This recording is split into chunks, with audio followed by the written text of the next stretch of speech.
Ya, hari ini benar-benar terjadi di PBNU, di mana Lutfi bin Yahya yang diamanai untuk menjadi Ketua Jatman atau Rois Am Jatman, yang merupakan bagian dari rumah milik PBNU, milik NU, ternyata sertifikatnya telah diganti oleh Lutfi bin Yahya.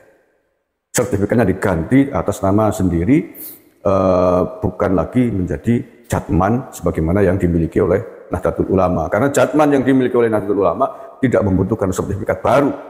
Sertifikatnya menyatu dengan sertifikat Nahdlatul Ulama. Ya, hari ini terjadi.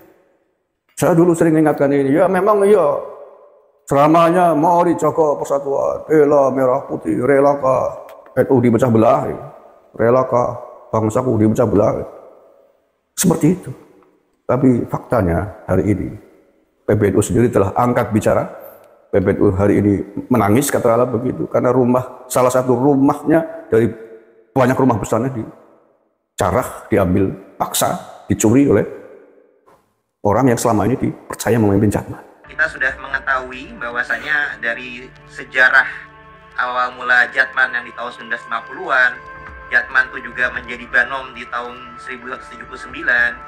Nah, kemudian di tahun 2019 pun juga sudah ada SK dari NU sebagai Banom dan kepengurusan Habib Lutfi itu. Dan rekan-rekan itu adalah sampai tahun 2023 dan sekarang ini sudah demisioner.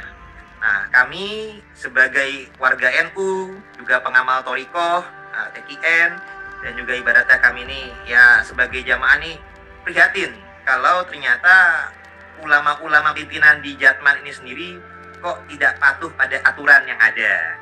Nah, jadi dalam hal ini kami memberikan saran masukan kepada Abah Habib Lutfi, Mbok Yao jangan mudah menyatakan ada yang pihak yang mengkudeta, sebagaimana dinyatakan dalam kronologis tadi.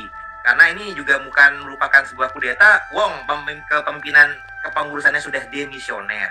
Jadi kalau sudah demisioner, mestinya legowo untuk silaturahim, karena kan namanya Jatman ini adalah badan otonom.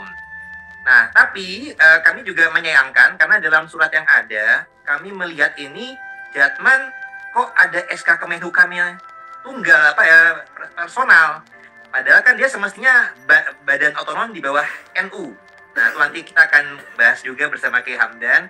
Karena kalau kami melihat nih ketika dalam surat pelarangan dari Jatman kepada anggota-anggotanya menghadiri silaturahim dengan PBNU, itu di kop suratnya ada tulisan SK Kemenhukam. Jadi bukan SK dari PBNU-nya, tapi kami lihat di sini bahkan ada SK Kemenhukamnya langsung, yang seakan-akan nih Jatman ini berdiri secara independen.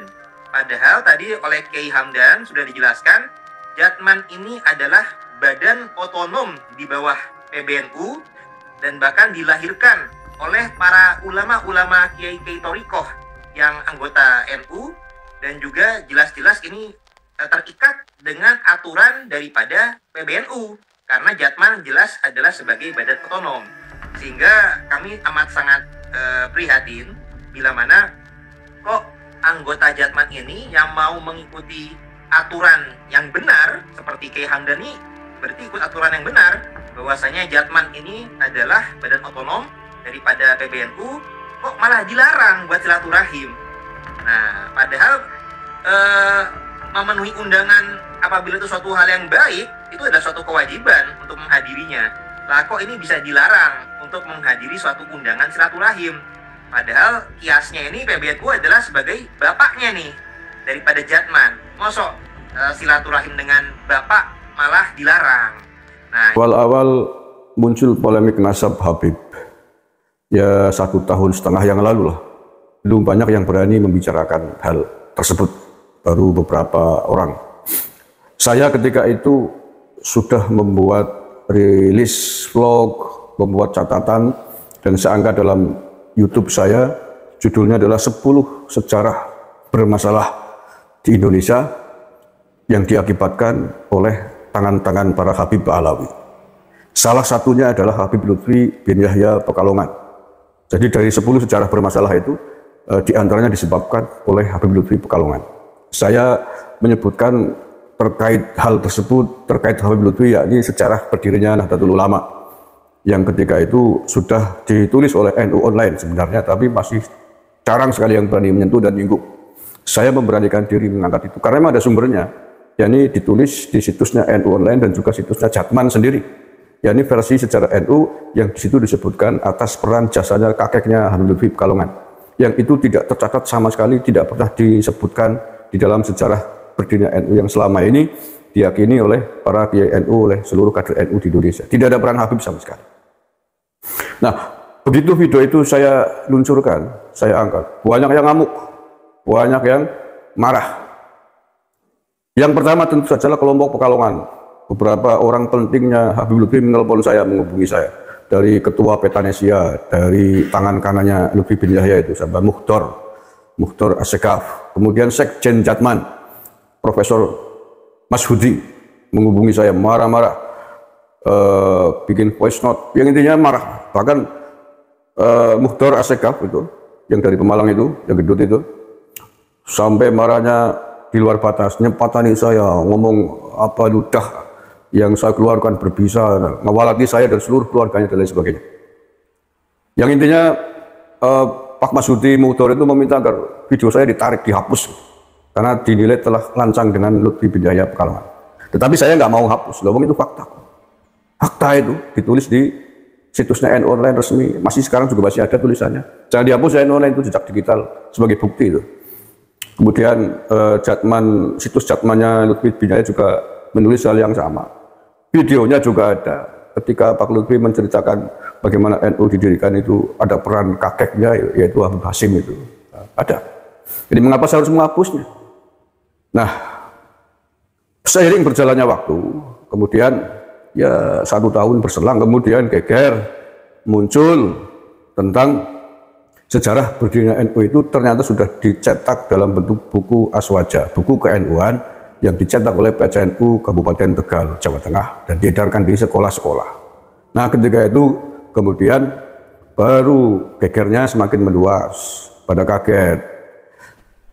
PBNU akhirnya turun tangan, memerintahkan agar buku itu ditarik, dan kemudian menugaskan kepada RMI sama Ma'arif, kalau tidak salah, untuk menelusuri itu.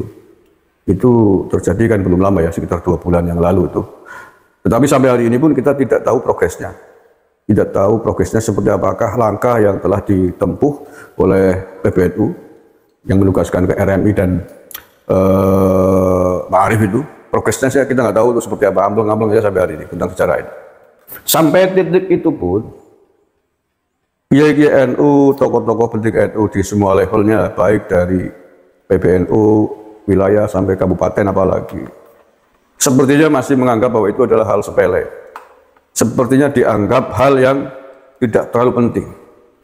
Saya seringkali mengingatkan, husnudon boleh saja, tetapi ketika sudah jelas gejalanya, indikasinya husnudon, ya siap-siap saja Anda akan kehilangan harta benda Anda. Kalau diibaratkan Anda, keluarga Anda sudah tahu bahwa ada perampok dengan segala macam buktinya, dipersilakan ikut manggon, nunut, numpang di rumah Anda, hanya berbekalkan husnudon, tetapi tidak waspada dengan perampok tersebut. Diingatkan oleh banyak orang, kamu tuh menyembunyikan perampok, tapi tidak didengar, hanya sikap husnudon, berprasangka baik. Padahal gejala, bukti, fakta sudah ada. Maka ketika semacam itu, besok hari rumah Anda dirampok, harta benda Anda hilang, uang Anda hilang, rumah sertifikat Anda hilang, ya jangan kaget. Dan itu keniscayaan akan terjadi. Itu sudah sangat sering saya sampaikan. Sejak awal dulu tentang polemik Habib, polemik Nasab ini muncul. Yang ngikutin KB Nusantara pasti sering lah ya saya menggambarkan itu. Memang orang itu baik, kelihatannya baik. Ikut merumah rumah Anda, ikut menjaga rumah Anda, ikut ngecat, merapikan, nyapu, ngepel rumah Anda.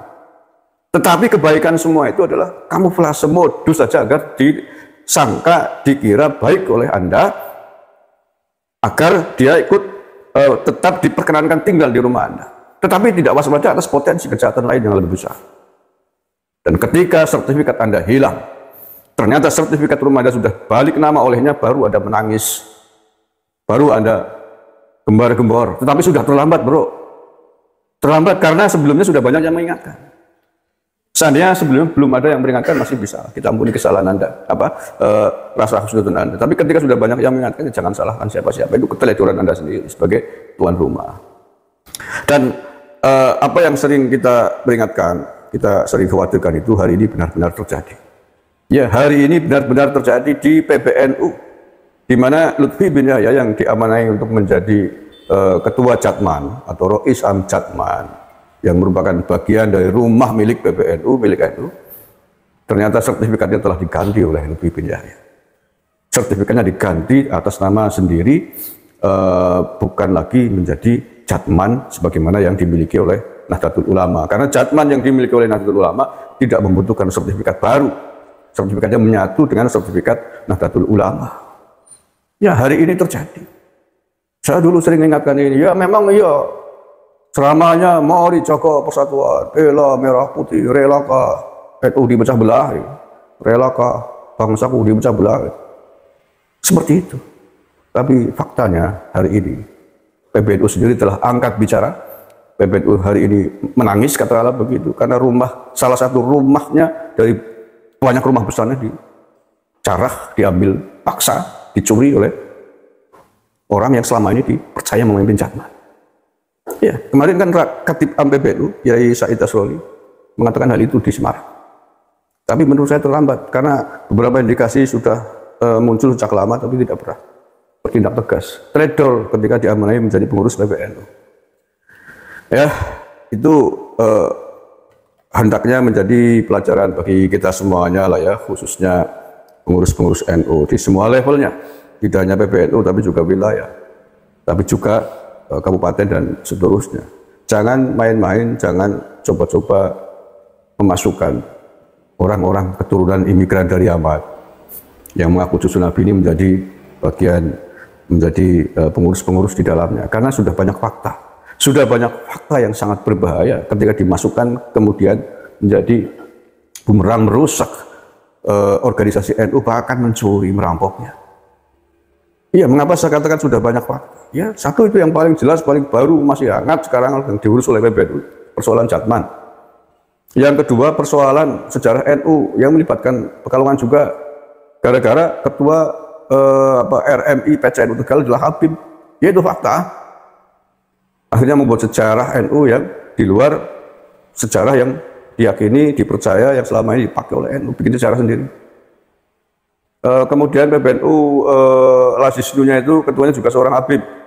Beberapa waktu lalu geger juga kan. Geger karena Lazisnu ditulis Zisnunya itu logonya sama persis mirip dengan logo 212. Yaitu kan mencuri kesempitan dalam kesempatan, mencari kesempatan dalam kesempitan. Ingin menyeret-nyeret NU seperti arah gerakannya 212 yang mana itu jelas bukan harokahnya NU. Itu harokahnya orang FPI. Ormasnya sudah dilarang. Ya, belum lagi yang lain lah. Dan kita di Banyumas telah menyerukan cukup lama sebelum kasus Jatman Lutfi bin Yahya ini mencuat. Kita sudah membuat pernyataan sikap bersama kiai NU di Sokaraja dulu, pecat Habib Lutfi dari struktur Jatman karena berbahaya dengan fakta menyimpangkan sejarah berdirinya NU. Itu 3 bulan atau 4 bulan yang lalu kita bikin pernyataan sikap itu sebelum kasus Jatman ini mencuat, sebelum pembangkangan yang dilakukan oleh Lutfi bin Yahya terhadap PBNU itu mencuat. Kita sudah peringatkan itu. Silakan aja tuh dicari videonya ada. Nah, oke lah. Kalau memang pengurus-pengurus PBNU ini tidak mau mendengarkan masukan-masukan dari bawah, dari kader-kadernya, ya, kita tunggu saja